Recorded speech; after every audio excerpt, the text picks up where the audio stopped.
Today, I'm talking to Olaf Hermans. Olaf has a scientific background. He's studied the relationship between customer service and relational psychology. He's the Chief Customer Officer at our Intervention. So Olaf, welcome to Magia Mondays. It's fantastic to have you here. Thank you for having me, David. And indeed, today we're going to talk about customer ownership. So when do customers say, like, this is my place? And it's also a bit scary for organizations, of course, because that's typically not what you want as an organization, where you want to be in control of what you're going to deliver to the customer and the customer being compliant with anything you and so on. But customer taking ownership is actually making that customers are leaving their role as a customer and actually start bringing their beneficiary energy and involvement to your place. Marketing typically, since Kotler, takes a marketing as exchange view, like, okay, you have a need, I'm going to fulfill that, and you're going to pay me up, and we're done. But it's a very narrow role for the customer. And so what we are talking about here is about marketing as co-ownership rather than as an exchange. You have like one branch of your organization says, like, people have problems, we need to solve those. I mean, you have to continue to keep doing that. But there is another part of the organization where you say, like, how can we include the diversity of our loyal customers into a better operation? Then we went to the goodwill customer, the my place customer, and we asked, like, okay, describe this place, like, what do you see? And then they say, like, yeah, there's this one employee who's going to give birth to a child soon, and so on. And so this goodwill customer who says, like, this is my place, is going to come up with a wealth of observations and dimensions that are all relevant to this person in order to be high on goodwill, because he wants all this to be high on goodwill. So it means that suddenly we need to manage way more data and impression points. But yeah, the point is we have computers to do that. We have interactional protocols to do that. So what stops us is only basically the narrow-mindedness of our managers. Let me give you an example. Let me give you another example, like Gordon Ramsay restaurants. Now, the interesting point is that if you would put like a little like pop-up movie in that device, where you have your drinks ordered and you have like Gordon Ramsay wants to have a chat with you, then people will say, like, hey, what is this? And so, but everybody will hit it. Like 70% of the people, while ordering the drink or while waiting for their drink, in that same device, they will say, like, Gordon Ramsay wants to talk to us, and they're going to have a good laugh with their friends.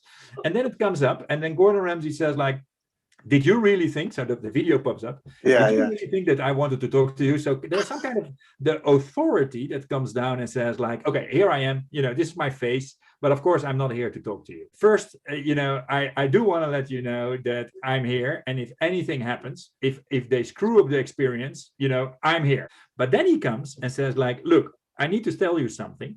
Today we have a new trainee. Two new trainees who are starting their shift with us, and they are like career with Gordon Ramsay restaurants. And you know that I'm not an easy employee, but I want you to be nice to my two new trainees. Look, there they are. This is Suzanne and this is Daisy, and so on. Here they are. So here are the pictures, and look around, because there you will see them today. See, so you get this interact, but basically you haven't said anything yet. So you get a mass relational communication, which has kind of the outlook of a conversation, but basically I'm just blasting to you like Gordon Ramsay does. So he creates an internet environment.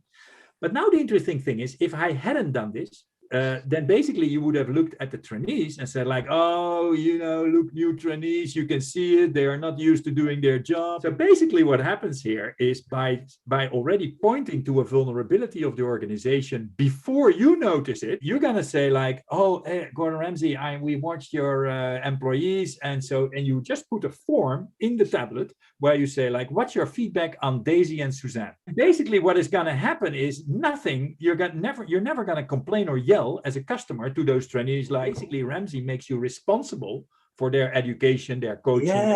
And by the way, we are still not interactive here. We are still in a format that companies can manage. So we need to be kind of conversational and structured, because we need to be focused, we need to assign a task, we need to give them a form in which they can provide feedback.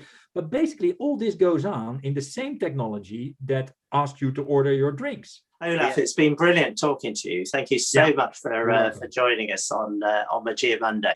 As you know, we're a company that's very much around purpose-led innovation. And I think your work, it really feeds into that, the purposefulness of us and the way we approach clients and the work we do with clients. So it's, I think it's a really good partnership that we're forming together in this way. So thanks for joining us.